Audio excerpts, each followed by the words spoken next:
sobrang nagpapasalamat ako sa Panginoon sa opportunity at pribilehiyo na binigay niya sa akin at sa aming worship team para makapag-serve sa Kanya ngayong Sunday, ngayong araw na ito. So bago po tayo magpatuloy sa ating pagbibigay papuri sa ating Panginoon, ay inaanyayahan ko po kayo sa isang panalangin. Nalangin po tayo. Father God, salamat po sa araw na ito. Kami ay muli mong pinagsama-sama upang sambahin ka, paburihan ka, at upang i-celebrate ang iyong mapanganakan. Salamat sa katotohanan na si Jesus ang dahilan ng Kapaskuhan. Salamat, Panginoon, dahil Ikaw ang aming Panginoon. Ikaw ay makapangyarihan. Ikaw ang nakapangyayari sa lahat ng panahon. You are wonderful Counselor, our mighty God, our Messiah. Salamat, Jesus, na Ikaw ang dahilan ng aming pagsama-sama ngayong umaga. Dalangin namin, Panginoon, na Ikaw ay maluhod sa aming mga aawit. Salamat, Panginoon. Ngayon, God, kami ay lumalapit sa iyo at humingi ng kapatawaran sa mga masama namin nagawa at hindi kalugod-tulog sa iyo, Panginoon. Linisin mo ang aming puso at tulungan mo kami na ituon lamang sa iyo ang aming isip. At sinin po yung aming mga worries, anxieties, and we pray, Father God, that you will be upon us right now, O Lord, in our ways, and we want to sing praises to you. We want to glorify you this morning, Father. And God, dalangin namin na kami ay laging maging tapat sa iyo. At tulungan mo kami na naging handa at maging magalak lagi dahil alam namin, Panginoon, na Ikaw ay muling darating sa panahon mo, Panginoon. Hindi namin alam kung kailan, pero tulungan mo kami na lagi mag-look forward sa iyong pagdating. And salamat, Panginoon, sa pagkakataong muli na ito, nabigay mo sa amin na kami ay sama-sama na magpuri at magsama sa iyo. Dakila ang pangalan mo sa lahat ng oras, Ama. Ikaw ay tapat. Ikaw ang aming Panginoon. Sa matamis sa Panginoon na Jesus. Thank you po. Christmas is the season for giving gifts. Tama po ba yun? Parang iniisip natin, papunta pa lang tayo sa Christmas season, iniisip na natin kung ano kaya ang regalo yung matatanggap ko. Or yung iba naman, ano kaya yung regalo na pwede kong ibigay sa mga inaanak ko, sa mga kaibigan ko, sa mga taong kilala ko. No? And ang sarap po sa feeling na makareceive tayo ng gift. And lalo na kung hindi mo talaga in-expect na ibibigay yan sa'yo. So paano po kaya kung yung regalo sa atin ay galing sa ating Ama na nasa langit? So sabi po sa John 3:16, "For God so loved the world that He gave His only begotten Son, that whosoever believes in Him shall not perish but have everlasting life." So Christmas is a celebration of God's love sa atin. And at talagang ma-remind tayo ngayon na ang regalong binigay sa atin ng Diyos ay hindi lang basta-basta. Ang regalo po na iyon ay si Jesus, at si Jesus na ang ating Panginoon at tagapagligtas. So tumayo po tayong lahat at awitan natin ang ating Panginoon.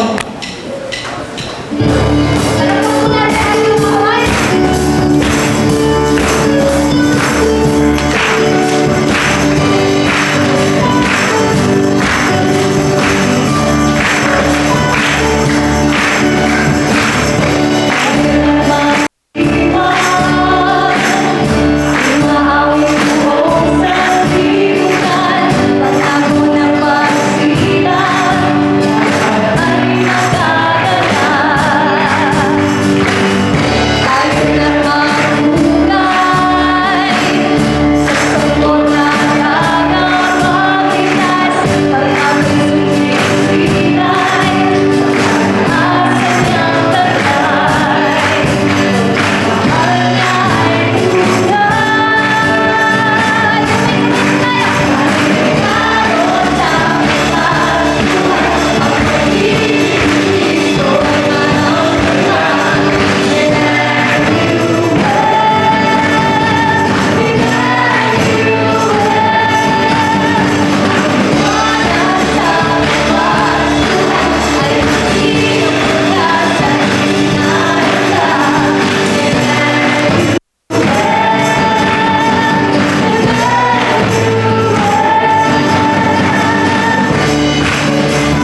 Tayo pong lahat ay umupo at manalangin.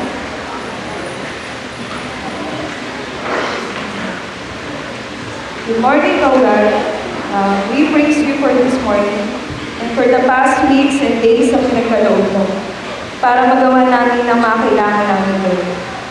We praise your grace, God, sa taong ito, sa aming buhay, sa buhay ng mga kapatid namin, at ang lahat ng buhay ng sa mundo.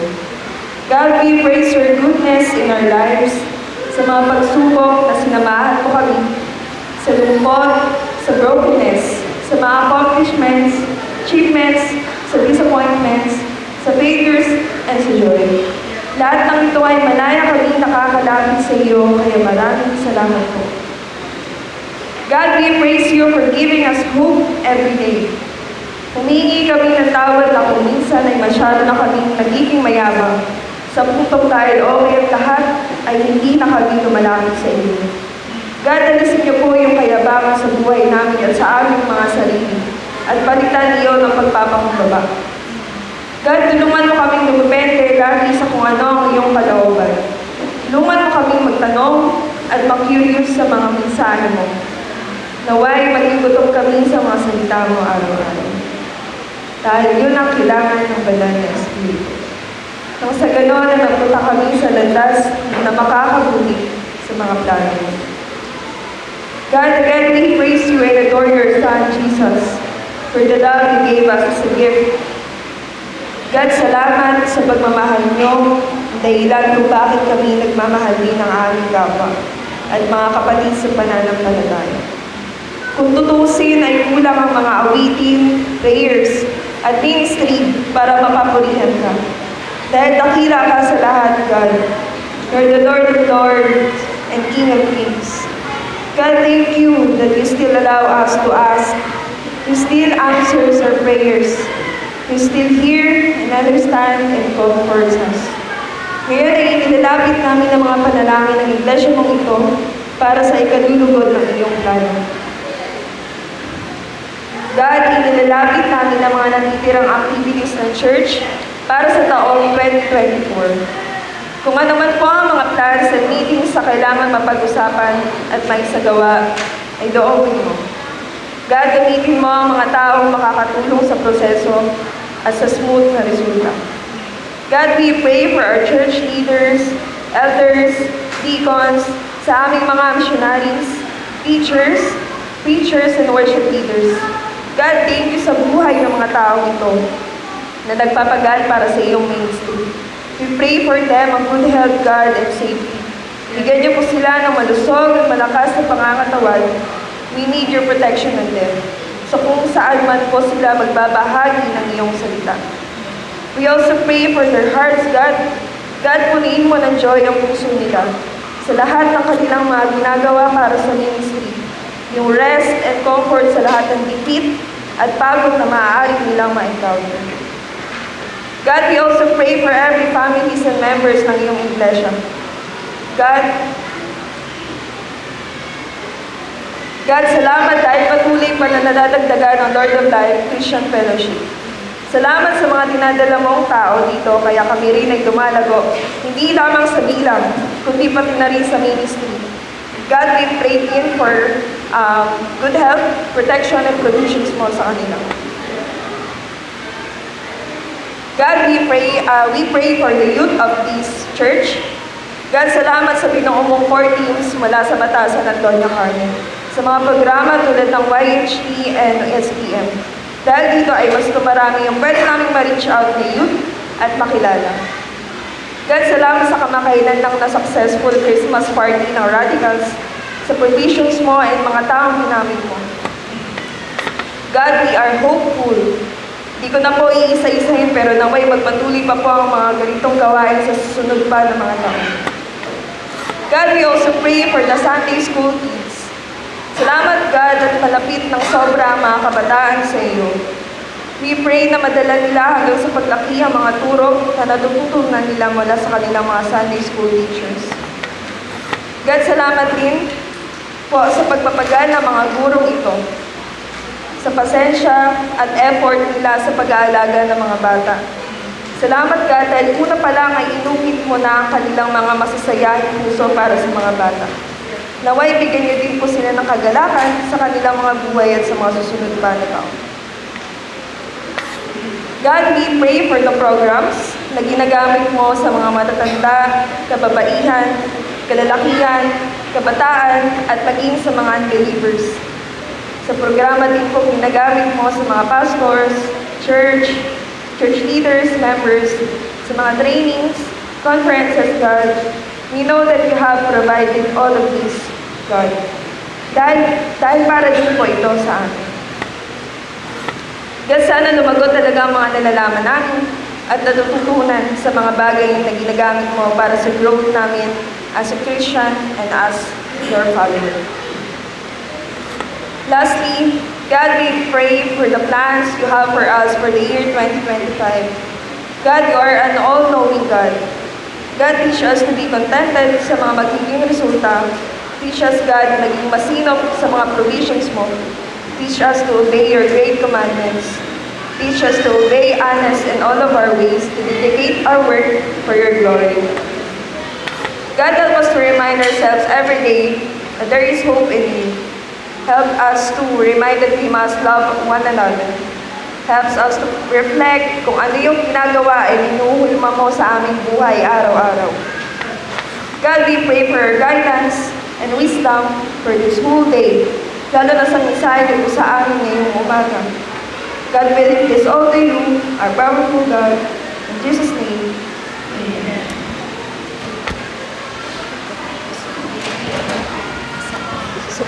Thank you po. Jesus is God's perfect gift. Amen po ba? Amen. And hindi po tayo deserving sa regalong ito. Pero ang Diyos na sinasamba natin ay napakabuti. Ang Diyos na sinasamba natin ay hindi nagbabago. Niyakap niya tayo sa kung sino tayo bago pa lang natin siya makilala.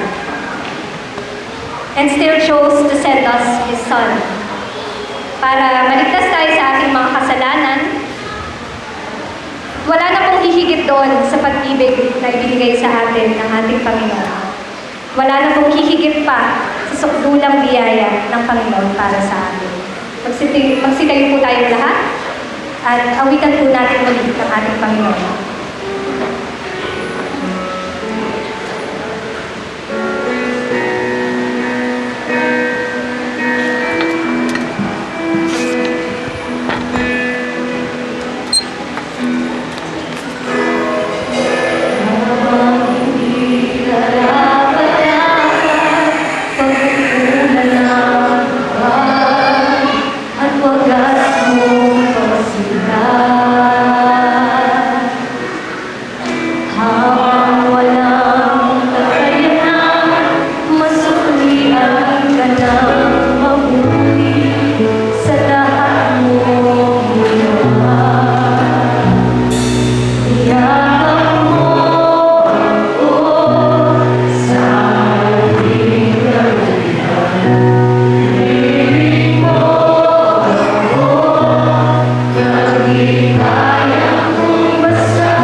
ba, gawin po kaming karapat-dapat sa inyo at talagang maghari ka po sa mga buhay ng bawat isa na nandito ngayon.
Magandang umaga po sa ating lahat.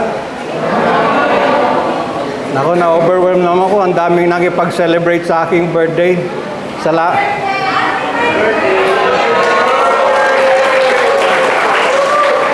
sa paghandog ng sayaw ng mga Sunday school. Talagang nagbigay sila ng effort. Kala ko maghahandog din ng special number sila Bong at saka sila naka-green kasi sila oh. Mamaya to. Ay, salamat sa Panginoon dahil sa muling pagkakataon na makapagbigay ng mensahe. At ito ay kaarawan ko pa. Talagang I really am blessed at purihin talaga ang Panginoon. Talagang mahalaga po ang araw na ito dahil ako ay aking karawan. Kakain po tayo 2 beses. Naniniwala ba kaya? Man does not live by bread alone, but every word that comes from the word of God. Kakain tayo ng kanyang salita at mamaya ay kakain din tayo ng physical na pagkain na ipinaghanda sa akin. Ipinaghanda para sa ating Christmas party. Sa tingin niyo po ilang taon na ako? Noong 2014 po ako ay na 2014 ako po ay 54 years old. Noong 2035 ako ay magiging 74 years old. 64 na po ako ngayon. Salamat sa Panginoon dahil hanggang ngayon nakapaglaro pa ako ng pickleball, badminton, nakakapaglakad pa, purihin Panginoon dahil ang kalakasan po natin ay nanggagaling sa Panginoon. Baka hindi po nakakilala sa inyo. Lagi po pag pinipresent ko po yung ID ko, sabi, "Oy, kabalyero, napaka-bless mo naman, napaka-swerte daw." Ang nanay ko po ay kabalyero sa Pangasinan, ang tatay ko naman sa Ilocos, kabalyero. Pero hindi po sila magkamag-anak. Ang nanay ko po ngayon ay 96 years old na at talagang buhay pa. Salamat sa Panginoon. Talagang nakakatuwa po ang nanay ko kasi pag tinitignan ko siya, pag gising po siya naka-lipstick, nag-eyebrow. Talagang napaka-bless po namin na makita siya hanggang sa edad niya ngayon. Ang tatay ko naman po, 84 years old, nung namatay po siya. 6 po kami magkakapatid. Ang babae po ay panganay at bunso. Ang panganay po namin at panglimang kapatid ay namayapa na pong Panginoon. Ako po ang pinakagwapo sa amin. Wala naman magre-reklamo, wala naman naaangal akong kapatid eh. Kaya pwede ko ipagalandakan akong gwapo sa lahat sa aking magkakapatid. Salamat talaga sa Panginoon. Ako po'y pinanganak noong 1991. Pinanganak muli. Pinanganak muli. Kaya kung nakita niyo po yan, 32 years old ng ating church. Kasi kami po nilamang matang unang mga baptized member ng Lord of Life. Kami na lang 3. Si Will, iniwanan na kami. So kami na lang 3 nilamang matang original baptized member. Salamat sa Panginoon sa pagkakataon. Kasi nung unang panahon, kami lahat po nagpo-worship lead dito, lahat kumakanta, ngayon may mga generation na talagang purihin ng Panginoon dahil nakikita natin ang mga kabataan nag-step up. Kita nyo na mga kabataan ngayon na sumasayaw na. Yan po ang mga next generation na leaders natin. Kaya, train a child the way he should go. When he grows up, he will not depart from it. Purihin talaga ang Panginoon. Pero hindi po dahil birthday ko, yung pag-uusapan po ay tungkol sa akin. Ang pag-uusapan po natin sa umagang ito ay ang pinakadakilang, the greatest,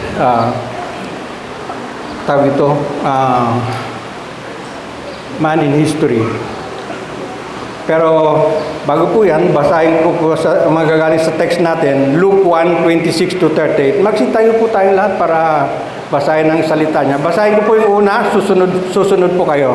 Mga talata, mag-alternate po tayo. Text, Luke 1:26-38. 26. In the 6th month of Elizabeth's pregnancy, God sent an angel Gabriel to Nazareth, a town in Galilee.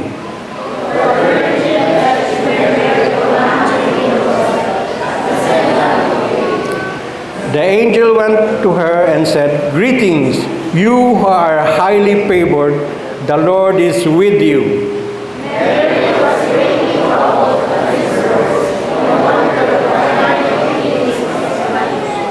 But the angel said to her, "Do not be afraid, Mary. You have found favor with God.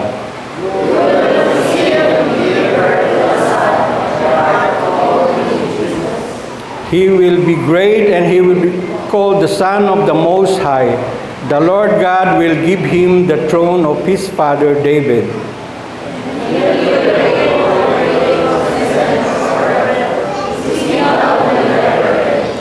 How will this be?" Mary asked the angel, "since I am a virgin?"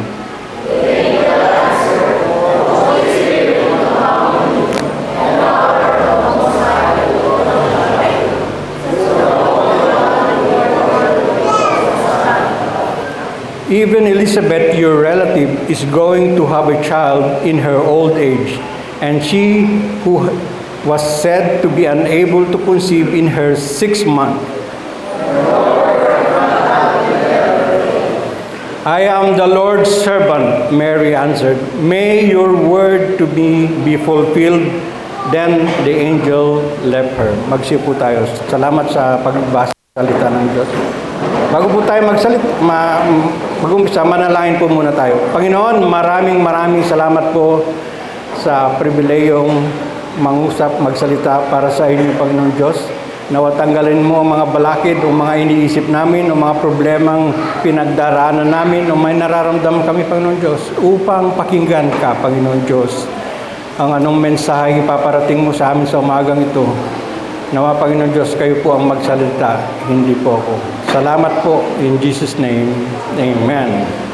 So ang topic po natin sa umagang ito, the most important person in history. Tema, why is Jesus the most important person in history? May dalawa po tayo dyan. Jesus is our Savior and Jesus is our Lord. Counting background po sa patungkol sa Gospel ng chapter 1 ng Luke. Sa Luke po, sa chapter 1, 1 to 4, ito po ay introduction. At ang pangalawa, the birth of John the Baptist foretold. Mababasa po natin sa 5 hanggang 25. At the birth of Jesus Christ foretold. Pang-apat, Mary visits Elizabeth. Tapos pang-lima, Mary songs. At pang-anim, the birth of John the Baptist. At ang pang-pito po, Zechariah's song. Dito po tayo mag-focus sa the birth of Jesus foretold. Bago pa man sabihin ni Anghel Gabriel kay Maria na siya ay manganganak, ito ay hinulaan na ng propetang Isaiah na isang birhen ay mabubuntis at manganganak ng lalaki at tawagin siyang Emmanuel. Basahin po natin sa Isaiah 7:14. "Therefore, the Lord Himself will give you a sign. The virgin will conceive and give birth to a son, and he will call him Emmanuel." Ang ibig pong sabihin ng Emmanuel ay God with us. Kasama natin ang Panginoon. Alam niyo po, hindi ko makalimutan itong Emmanuel na to. Alam mo bakit? Kasi po minsan, sumakay po ako ng Grab na taxi. Ang driver po, ang pangalan niya Emmanuel. Pero alam niyo po kasi pag sumasakay ako ng ganyan, captured audience ka na pag ako'y sumakay sa'yo dahil babahagian kita ng salita ng Panginoon. Sabi ko, Emmanuel, alam mo ba ibig sabihin ng God, ang Emmanuel? Alam niyo ba ang sagot sa akin? God with them. Parang masungit. Sabi ko gano'n. Yung pala, siya iniwanan ng asawa. Parang naiinis siya, pasensya na kuya, hindi kita kung ano man ang pinagdadaanan mo. Sabi ko, pero talagang asama ng loob niya. Sabi ko, bibiriin ko sana eh. Dapat hindi na Emmanuel ang pangalan mo. Manuel na lang, God is not with you. Pero anyway, talagang itry ko lang talaga siya na humingi ako ng paumanhin para at least maging maayos naman ang amin. Kasi kasama ko yung kapatid ko, galing Canada, silang dalawa. Sabi sa akin, Manong, bumaba na tayo. Tanang pa nito. Pero hindi po. Kailangan talaga natin bigyan ng pagkakataon. Kasi alam naman niya, pagbaba namin, baka ma-rate ko siya ng 5. Alam mo, kagandahan pag sumasakay po kayo ng transport, pwede nyo pong i-rate yung mga tao. Kung paano sila magmaneho, paano sila, at ang asawa ko, lagi akong nire-rate pag ako'y nagmamaneho.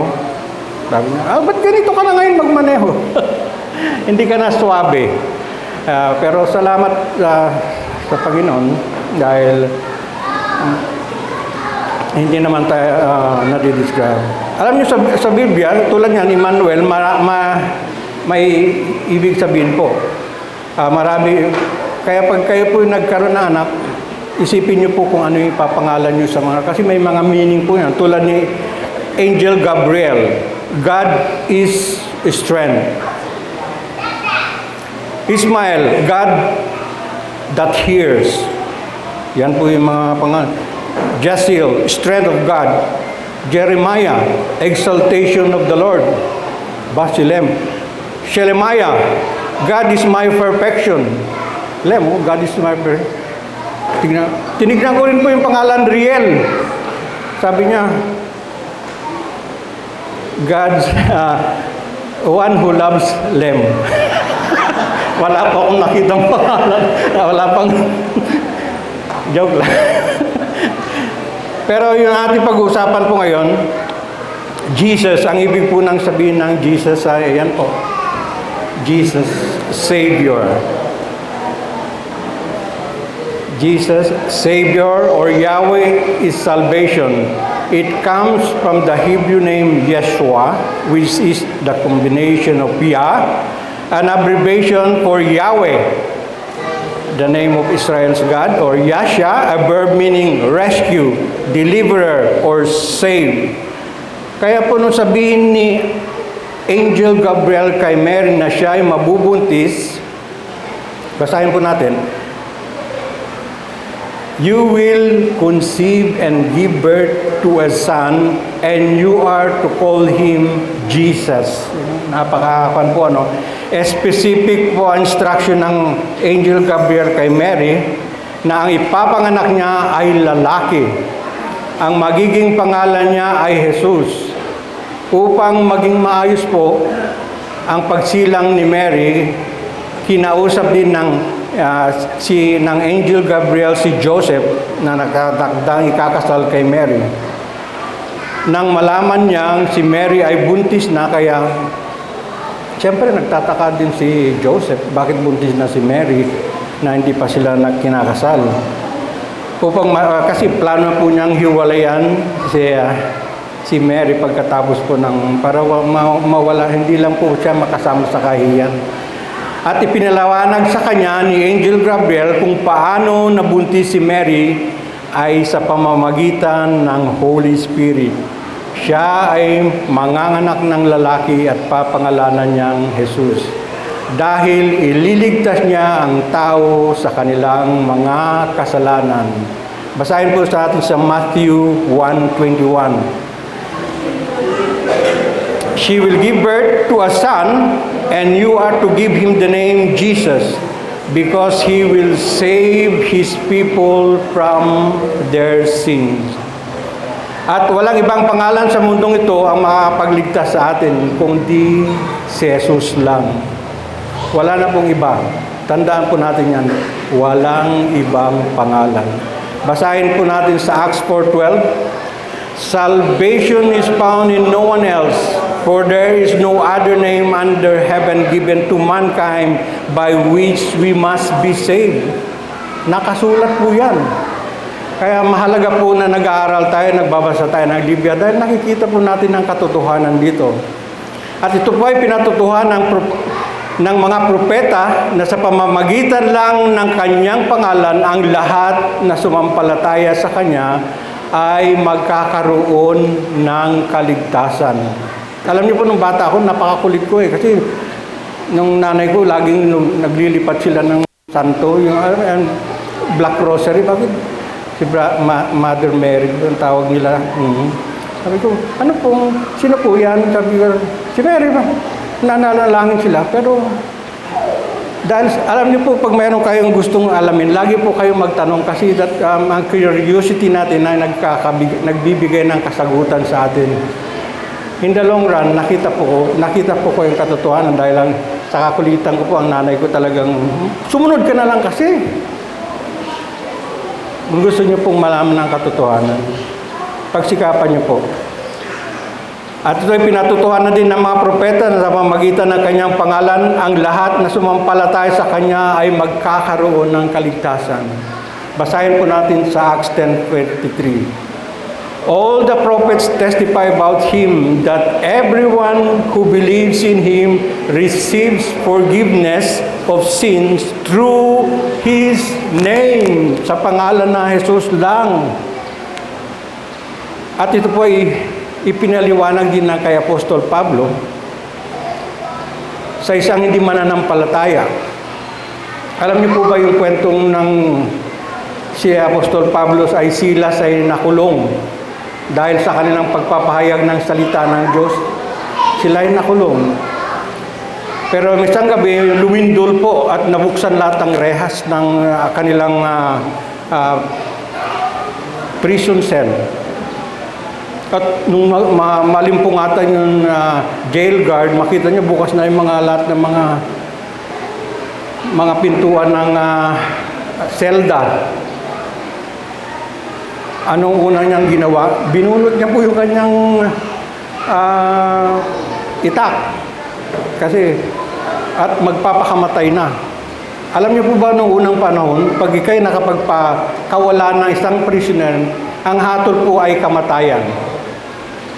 Kaya yun po kaagad ang kanyang naisip, ang magpakamatay. Pero sumigaw po si Apostol Pablo, sabi niya, wag mong gagawin yan, nandito kami.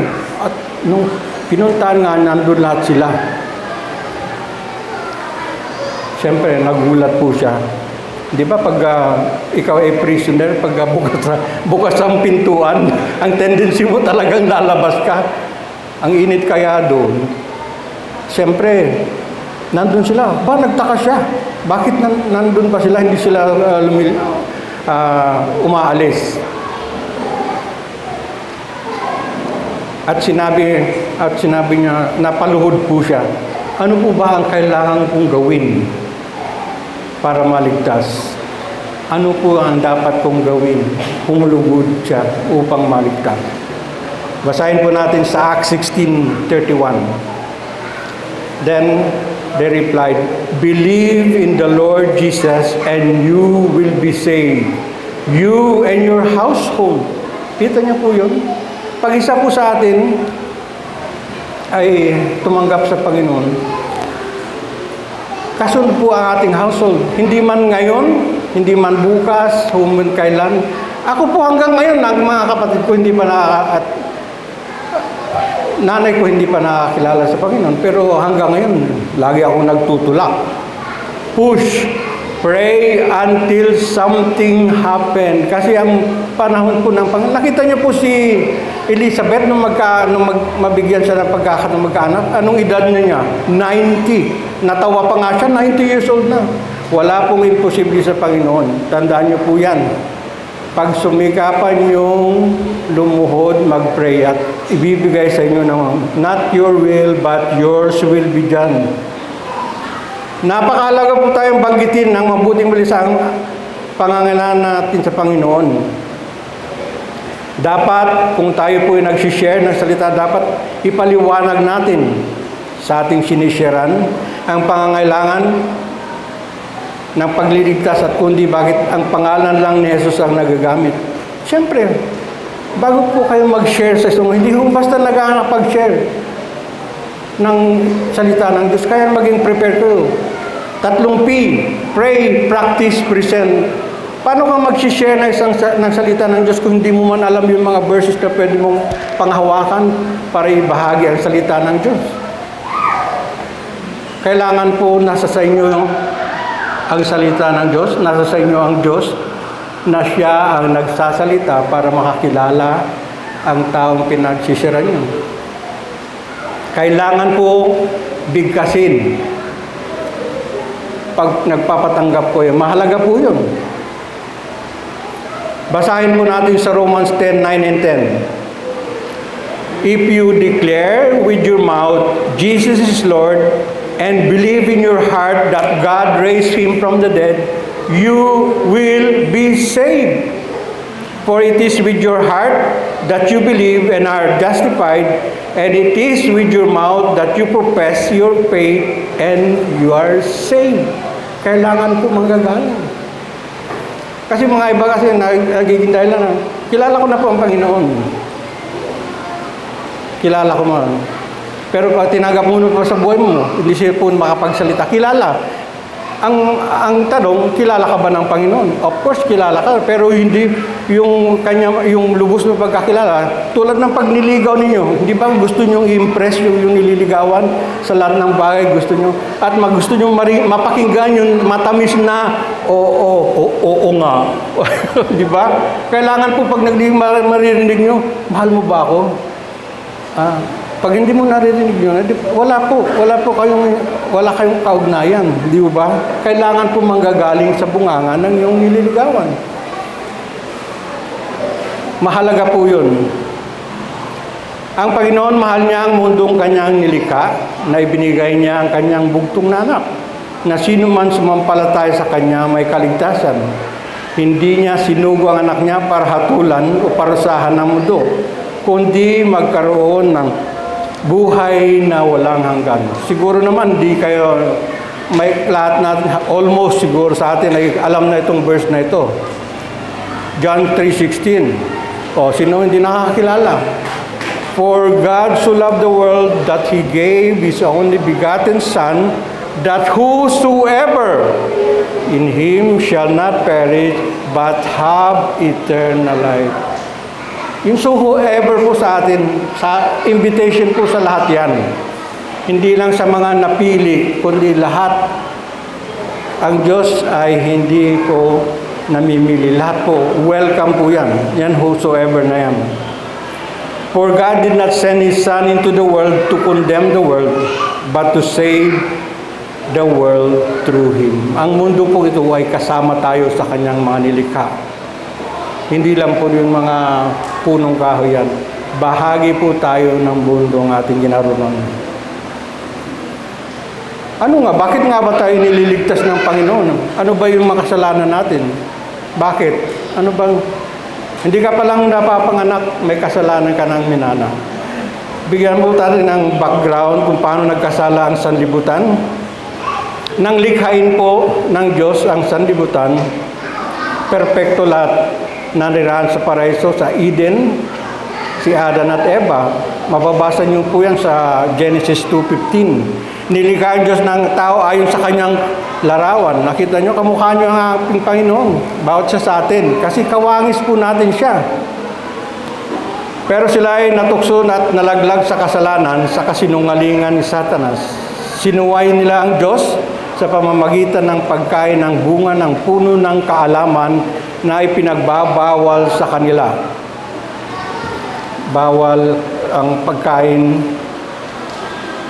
ng kaalaman. Hindi po yung ang deceiving question po ni ang Satanas dito, pag kinain yan, maging pareho kayo ng Panginoon. Yan po yung deceiving question ng pangangkot sa kanya. Kaya natukso sila. Malaya kang kakain mula sa alinmang punong kahoy sa hardin, ngunit huwag kang kakain mula sa puno ng pagkakilala ng mabuti at masama.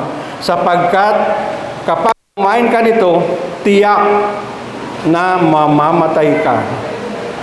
Ito ang unang kasalanan na gawa ng tao at bilang resulta noon, sa katauhan ay napailalim sa pisikal at walang hanggang kamatayan dahil sa ating minana kay Adan at Eva. Sinabi ng Diyos na lahat ng nagkasala ay mamamatay. mapisikal at espiritual. Ito ang kapalaran ng buong sangkatauhan. Noon panahon ni Moses po, nagbibigay siya ng kaparaanan, nag-aalay po sila ng hayop, yung banal na hayop, yung hindi pa perfect na hayop na anak, inaalay po lang, nag-aalay po ng dugo. Sa tingin niyo po ba, pag ginagawa pa hanggang ngayon dito, ang dami na ng mga hayop ang pinatay. No? May imagine niyo po ba yun? Pero hindi po yun ang plano ng Panginoon sa atin. At ito ay pansamantala lamang, ngunit ang Diyos sa kanyang biyaya at awa ay naglaan ng paraan para matubos ang kasalanan. Ang ibinuhos na dugo ng kanyang perpektong anak sa krus, ipinahayag ng Diyos na kung walang pagbubuhos ng dugo, walang kapatawaran. Mababasa niyo po yan sa Hebrew 9:22. Ang Panginoon Hesus lamang ang banal at pwedeng magsakripisyo para tayo ay maligtas sa ating kasalanan. Pangalan lang po ng Panginoon. Kaya po siya ay Savior. Basahin po natin sa 1 Peter 3:18. Sapagkat si Kristo na walang kasalanan ay namatay nang minsan para sa inyo na may makasalanan upang iharap kayo sa Diyos. Siya ay pinatay sa laman at muling binuhay sa Espiritu. Napakinggan natin ang kadahilanan kung bakit si Jesus ang pinakamahalagang tao sa kasaysayan. Sapagkat kailangan natin lahat ng kaligtasan sa kasalanan. At kamatayan ni Jesus lang ang ating pag-asa at magliligtas sa atin. Why is Jesus the most important person in history? Jesus is our Savior. At sa pangalawa, Jesus is our Lord. Basahin po natin sa Luke 1:32-31. He will be great and will be called the Son of the Most High. The Lord God will give him a throne of his father David. And he will reign over Jacob's descendants forever. His kingdom will never end. Si Jesus ay ating Panginoon dahil siya ay dakila. He will be great. Siya ay dakila bagamat may katangian ng Diyos. Hindi niya itinuring ang pagiging kapantay ng Diyos bilang isang bagay na dapat panghawakan. Pero ibinaba ang sarili at pag-anyong tao tulad natin, naging masunurin sa Diyos hanggat sa kamatayan sa krus. Kaya siya itinaas ng Diyos, kaya po siya itinaas ng Diyos. Basahin po natin sa Philippians 2:9 and 10. Therefore, God exalted him to the highest place and gave him the name that is above every name, that the name of Jesus every knee should bow in heaven and on earth and under the earth, and every tongue acknowledge that Jesus Christ is Lord to the glory of God the Father. Wala po talaga ibang pangalan ang kundi ang pangalan ng Panginoon Jesus. Every knee shall bow.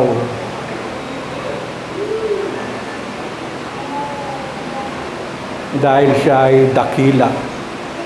Wala na tayong iba pang lalapitan kundi. Wala na tayong kailangan padrino na lalapitan para tayo maligtas. Direct lang, dumiretso lang tayo sa Kanya. Dahil ang ating Diyos ay personal God. Hindi mo palang alam ang kayong sasabihin sa Kanya, alam na niya. Pero natutuwa po siyang pinapakinggan nang gagaling sa ating bunganga ang ating mga pangailan. Kasi siya personal God at saka specific God siya kung ano po yung pangangailangan nyo. Sabihin niyo po sa Kanya. At pag hindi po niya ito sinagot, ibig sabihin nun, alam niya na hindi para sa iyo yan. Huwag na po natin siya, huwag na natin po ipagpilitan. Dahil pag ginawa po natin yan, napapariwara po tayo. Tandaan niyo po yan. Siya ay dakilang Panginoon na nakakaalam sa lahat ng pangangailangan natin. Makontento po tayo kung ano mayroon tayo ang binigay sa atin ng Panginoon. Hindi po pwedeng maging mayaman po lahat eh. Hindi po pwedeng maging mahirap din lahat. Alam ng Panginoon po ang bawat isa, saan niya ilulugar, saan man tayo. Pangalawa, bakit ang tinatawag natin siyang Diyos ay Lord? Siya ang anak ng kataas-taasan Diyos. Ibig sabihin po niyan, nang galing siya sa Panginoon. Kahit man si Mary ay nagtanong kung paano siya mabubuntis dahil siya ay virgin. Kaya ipinaliwanag sa kanya ang Anghel Gabriel kung paano siya mabubuntis at kung bakit tatawagin anak ng Diyos. Basahin po natin sa Luke 1:35 ang explanation po niyan. The angel answered, Holy Spirit will come on you, and the power of the Most High will overshadow you. So the Holy One to be born will be called the Son of God. Son of God. Alam niyo ba na bawat isa sa atin ay pwedeng maging anak ng Diyos?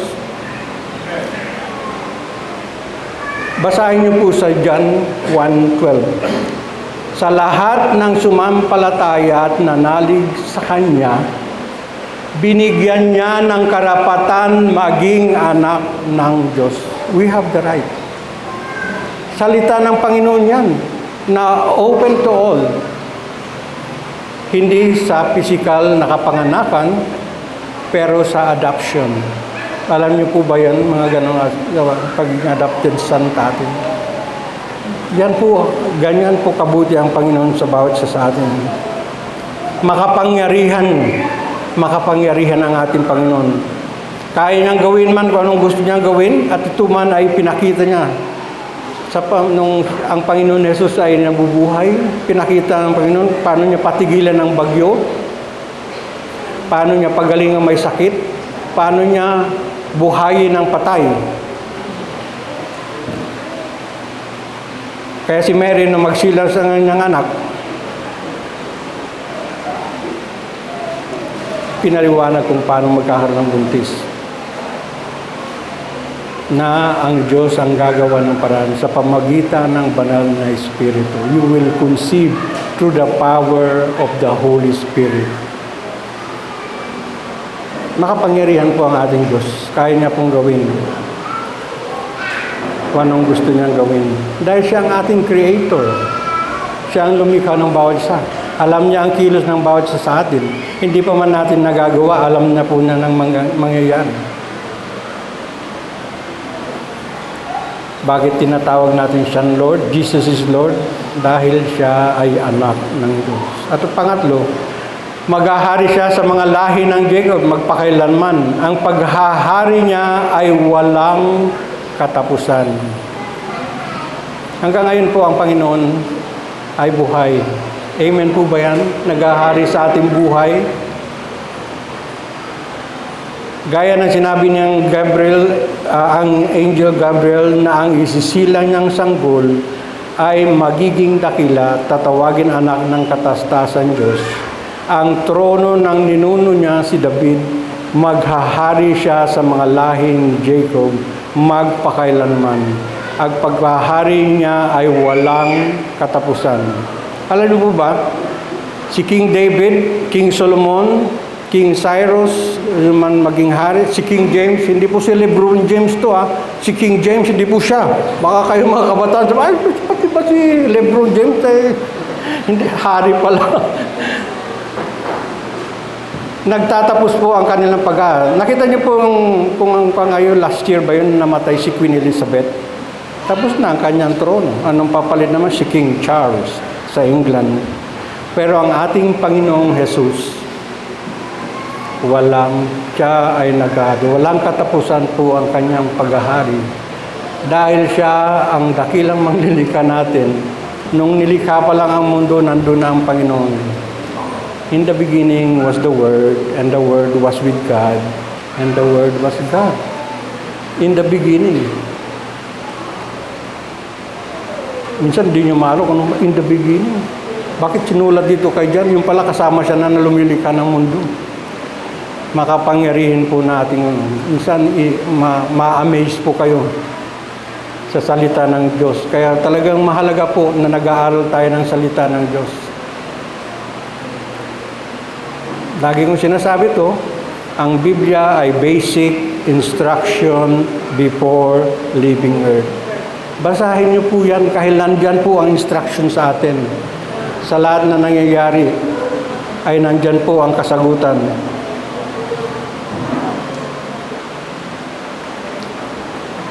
Why Jesus the most important person in history? Because Jesus is our Lord. How do we respond to Jesus as our Lord? Paano tayo magre-respond bilang Panginoon ng ating buhay? Ito po lagi kong sinasabi pag akong parang nag-check. Kahit mga Kristiyano na po yan. Ano ang pinakamahalagang utos ng Panginoon? Kahit pag nag-share po ako ng gospel, lagi ko pong tinatanong yan, Kuya, ano po, para mag-umpisa lang ba yung conversation nyo? Paano mo siya mag-start ang ma-perk up sa pag-usap kayo? Sasabihin naman, siyempre, sasagot. Tanong mo yan eh.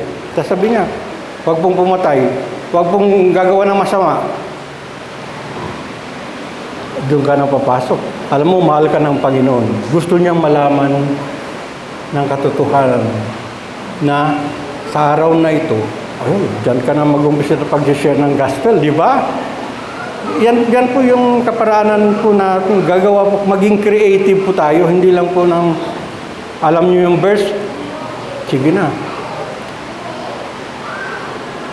Love the Lord your God with all your heart. Yan po ang ating response. Alam niyo kung yan po yung response natin sa pagiging Panginoon ng ang Panginoon Jesus. Masaya po ang mundo. Lagi kong lahat po ng problema sa buhay mo, lahat ng nararamdaman mo, dahil mahal mo ang Panginoon, kasama mo ang Panginoon sa iyong karamdaman, kasama mo ang Panginoon sa iyong sa iyong problema. Sa layong dinadala, kasama mo siya. Dahil mahal mo siya. Mahal ka ng Panginoon. Nandyan po lahat sa Gospel of Matthew, sa Matthew 22:37, Mark 12:30, Luke 10:27, John 15:12, sa Deuteronomy 6:5, nandyan na po, pinakamalagang utos. Mahalin mo ang Diyos sa isip, sa salita, sa gawa, at sa iyong kalakasan. Yan po ang pinakamagandang response natin sa pagiging Panginoon ng ating Yesus, na mahalin mo siya. Tayo po ay kanyang mga ambassador. Sinabi po niya yan, you are my ambassador. Ano pong sinabi ng Apostol Pablo? Follow me, imitate me as I imitate Christ. Hindi po ba? Dahil alam nila yung katotohanan. Hindi lang po nila makontento tayo ng pumupunta lang sa church every Sunday, umattend ng Bible study. Every day makita dapat sa atin ang pagkapanginoon ng Jesus sa ating buhay. Ano po ang challenge ko po sa inyo? Tapos na mag-iyan na tayo kasi alam ko, tatingin ko parang ang challenge ko, in order to know more why Jesus is the most important person in history, read the Bible because it is His story. Nandyan po ang Panginoon Jesus sa Biblia mula sa Genesis hanggang sa Revelation. Hindi nyo po maunawaan, maintindihan ng Panginoon o hindi nyo mararamdaman ang kanyang pagka-lordship pag hindi kayo nagbabasa ng kanyang salita. Sa umaga, pagising nyo, Facebook, Instagram, guilty rin ako dyan. Kala nyo ba, kayo lang? Hindi. Pero talagang pinipilit ko po magbasa ng kanyang salita. Napakahalaga po dahil yan mapapakita natin ang pag-ibig natin sa Panginoon, ang pagiging kanyang Diyos at ang pagiging kanyang Savior. Tapos na po tayo. Luke 2:11. Today in the town of David, a Savior has been born to you. He is the Messiah, the Lord. Salamat po sa kanyang salita. Nawa nagsalita po ang Panginoon sa bawat isa sa atin. Purihin ang Diyos. Maligayang Pasko po sa atin lahat.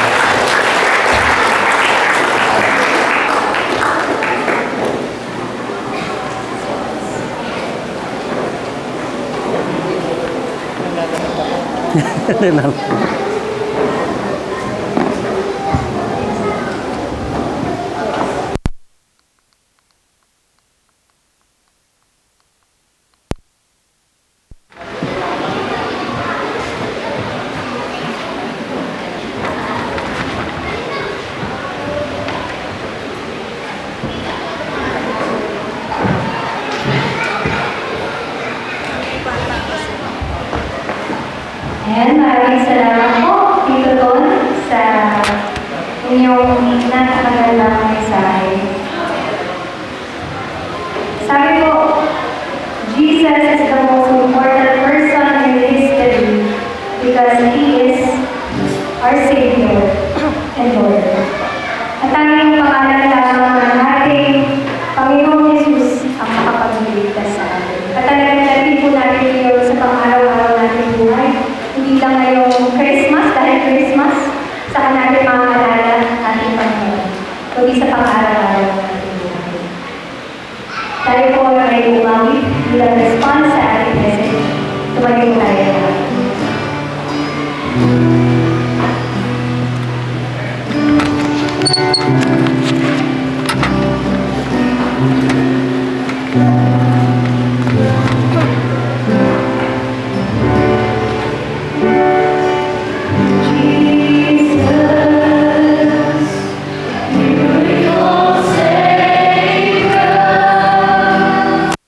God of all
Patay si Gums.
Sa Luke 2:7, ang kanyang text, ang topic po ay the God of every circumstance. Meron po tayong reminders mula po sa ating Sunday School. So, ang ating Kids Sunday School po, para sa TC at sa Batasan, ay mag-resume po next year na. Tandaan po natin na sa Doña Carmen every first and third Sunday of the month at 8:15 a.m. ang ating Sunday School. At sa Batasan naman po ay pinagalan ito every second and third Sunday of the month. Sa hapon naman at 1 o'clock p.m. Meron din po tayo ilang paalala mula sa ating mula sa APCO. So, meron po tayo ginagawang mismo kada araw para sa ating Pastor's Wellness Fund. Meron po tayong alkansya dito sa Doña Carmen. Andun po sa likod hawak ni James. So, pwede po tayo magdagdag doon. At meron din po ba tayong alkansya sa Batasan? Meron din po. So, dalaan po natin na pwede tayo sa dito kada linggo para po ito sa ating mga pastor. At ang isa pang activity para sa fundraising para sa ating mga pastor ay ang NMMD APCO Front and Walk fundraising event for the Pastor's Health and Wellness Fund na gaganapin sa February 25, 2025. Pwede pa po tayo mag-register hanggang December 27, 2024. Entry fee po ay 600 pesos. Inclusive po ito of dry fish t-shirt and race gift. Pero para dun sa mga gusto po mag-support sa event na to, pero ayaw tumakbo, pwede pa rin po tayo mag-sponsor ng mga runners. So, lapit lang po tayo kay Kuya MJ kung tayo ay interesado na pakilahok sa bahay. Ngayon po tayo mag-celebrate ng kanilang birthdays and anniversaries. Ngayon po ay birthday ni Tito Tonton.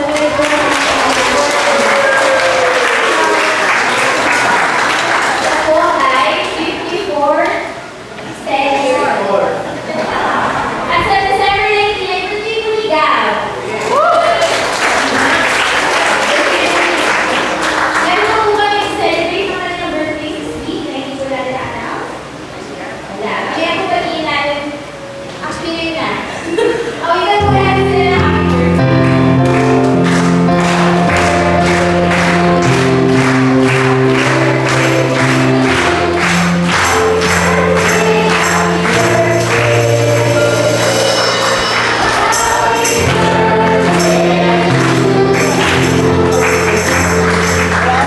At ang celebrate din po ng kanilang anniversary.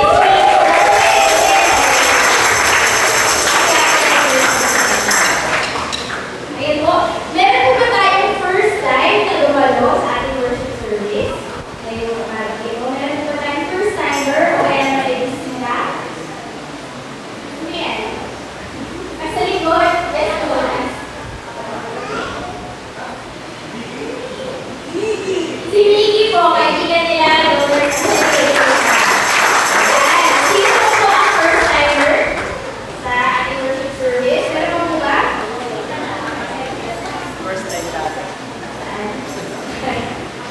Ayan, bawal po na. First time, may Carissa the first time.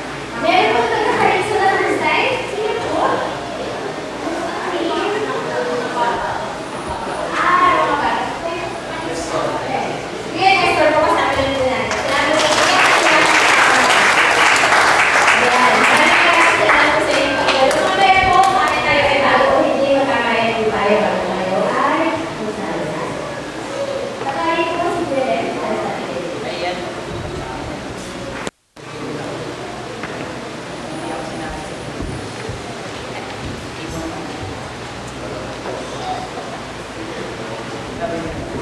Tumayo tayo na. Nagagawin ko natin na pagkakalit mo natin sa itali. Pagkakas din natin sa kapila. Sabi ko sa Isaiah chapter 7 at chapter 9. Ang Panginoon na mismo ang magbibigay sa inyo ng palatandaan. Magbubuntis ang isang birhen at manganganak siya ng isang sanggol na lalaki. Matatawagin niya ang bata na Emmanuel. Tatawagin siyang kahangahangang tagapayo, makapangyarihan ng Diyos, walang hanggang ama at prinsipe ng kapayapaan. Hindi magwawakas ang pagtundan ng kanyang pamamahala at maghahari ang kapayapaan. Siya ang magmamana ng kaharian ni David. Patatatahin niya ito at paghahalian may katarungan at kagwiran magpapailan. Sisiguraduhin ng Panginoon ang kapangyarihan na matutupad ito. Dalangin ito.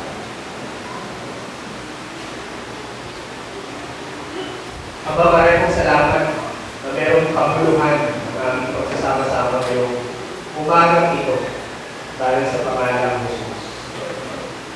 Salamat sa salita ko.